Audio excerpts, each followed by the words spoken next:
বিসমিল্লাহ। এই কামড় দিতে কি মজাটা লাগে রে রান্নার মাঝে, কিন্তু এটা রান্না করে যে খাইতে এত কঠিন, এত পরিশ্রম, এটা তো কোনোদিন দেখিনি। আজকে সারাদিন বেডি মেঞ্চের লগে থাইকা এই ব্যাগের মাঝে দেখলাম যে কি অবস্থা রান্না বান্না কইরা। সারাদিন সময় দিলাম বউর লগে সময় দিয়া রান্না বান্নার পিছনে আগাতে ঘোরা পর্যন্ত রইলাম। আমারে কইতেছে রাঁধতে পারতাম না, দুপুরে রান্না শেষ হয়ে গেছে, আপনি এখন করে মুরগি খাইতে যাবেন। আমাকে আচ্ছা সমস্যা নেই, মুরগি আমি শুইলাম মুইলার লগে থাইকা সব কিছু করে দিম। পরবর্তীতে গিয়ে রাজি হয়েছে। রাজি হওয়ার পরে যখন আমি এইটার পিছনে শ্রম দেওয়া শুরু করছি, একটা পর্যায়ে যাই গিয়ে আমি খাটার মধ্যে শুয়ে পড়ছি। এত পরিশ্রম করে রান্না বান্না, আইরে আল্লাহ, আমার মা খাওয়াইছে, এখন আমার বউ খাওয়াইবো। এটাই আসলে বাস্তব। আসলে এই জিনিসটা আমরা যারা লগে না থাকি, একদিন দুই দিন না দেখি, তারা এটা উপলব্ধি কোনো সময় মনে করতে পারতাম না। এটা মনে হয় বাস্তব কথা। সবাই তো মনে করেন যে রান্না বান্না খালি খায়ালাই, কিন্তু এটা রান্নার পিছনে যে কত পরিশ্রম, এটা সাথে না থাকলে আসলে কোনো দিন বোঝা সম্ভব হইব না। এর জন্য অবশ্যই আমাদের থাকতে হবে, দেখতে হবে, এরপরে বুঝতে হবে। আসসালামু আলাইকুম, কেমন আছেন সবাই? বৃষ্টির দিন, আজকে কিন্তু খিচুড়ি দিয়ে চিন্তা ভাবনা করতেছি আমরা মুরগি দিয়ে খাবো, মুরগি বোনা।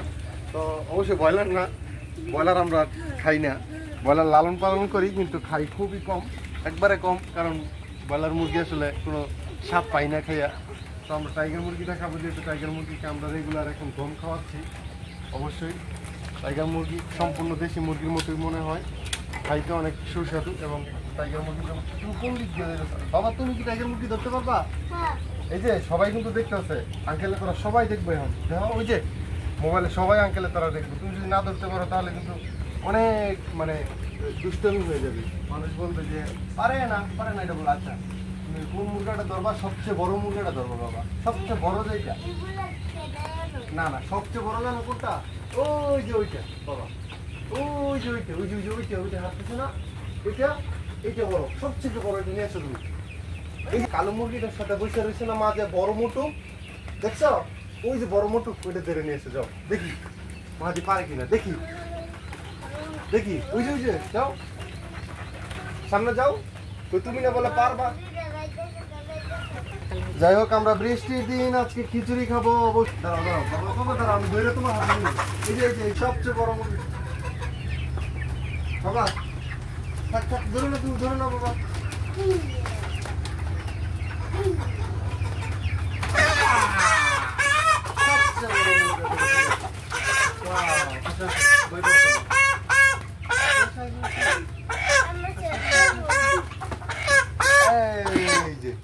সব থেকে বড় মুরগাটা ধরে নিয়ে আসলাম আমরা।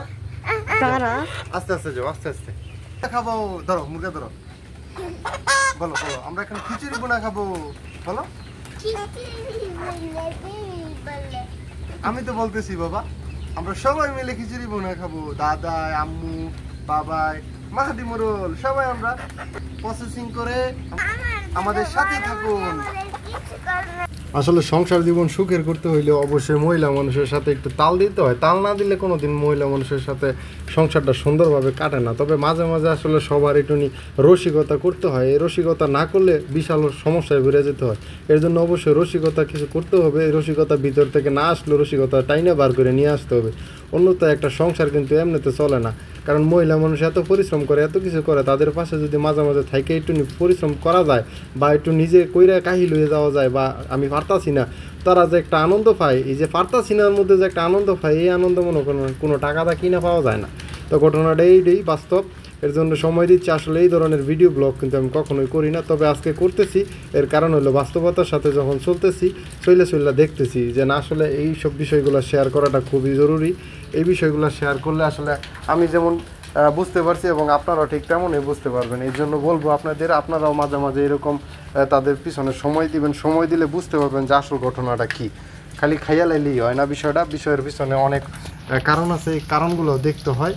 ঠিক আছে, এত পরিশ্রমের মধ্যে যদি মনে করেন তারা করতে পারে, তো আমরা বছরে একটা দিন দুইটা দিন যদি পাশে থাকি, তো অনেক আনন্দ হইব। এটা মানে বইলা লাভ নাই। আমরা তো মনে করেন যে এই আজকে চিন্তা ভাবনা করছি গ্যাসে গোসে রান্না নাই, একদম মাটির চুলার মাঝে রান্না, মাটির চুলার মাঝে রাইন দিয়ে তারপরে খামু। এর কারণ হইলো এইটার একটা শান্তি আছে অন্যরকম। বৃষ্টির দিন আগিলকার দিনে দেখতাম মায় তারা এমবি রানতো, এখন তো গ্যাস মেশ ওই একের অবস্থাকে কাহি লেগে গেছে। আমি কইছি না, গ্যাসে রানতাম না, আমি লগে থাকবো, মাটির মাঝে রাইন দিয়ে এরপরেই খামো। তারপরে খাইয়ে দেখলাম যে আলহামদুলিল্লাহ খুবই মজা লাগলো। মানে এটার আর কইয়া শেষ নাই। সব ময় মশলা বেশি দিয়ে সুন্দরভাবে রান্না বান্না কইরা এক লগে থাইকা এরপরে খাইলাম। আলহামদুলিল্লাহ অনেক ভালো লাগছে। এই ভালো লাগাটাই আসলে মনে করেন সার্থকতা। আর ভালো যদি না লাগতো অবশ্যই কিন্তু মানে মনটা খারাপ হয়ে যেত আমার। যাক, আজকের ভিডিও অনেক বড় করে লাইছি। ভালো থাকেন, সুস্থ থাকেন। ভিডিওটা কেমন লাগছে অবশ্যই কমেন্ট করে জানাবেন, অবশ্যই লাইক করে দিবেন। আসসালামু আলাইকুম রহমতুল্লাহি ওয়া বারাকাতুহু।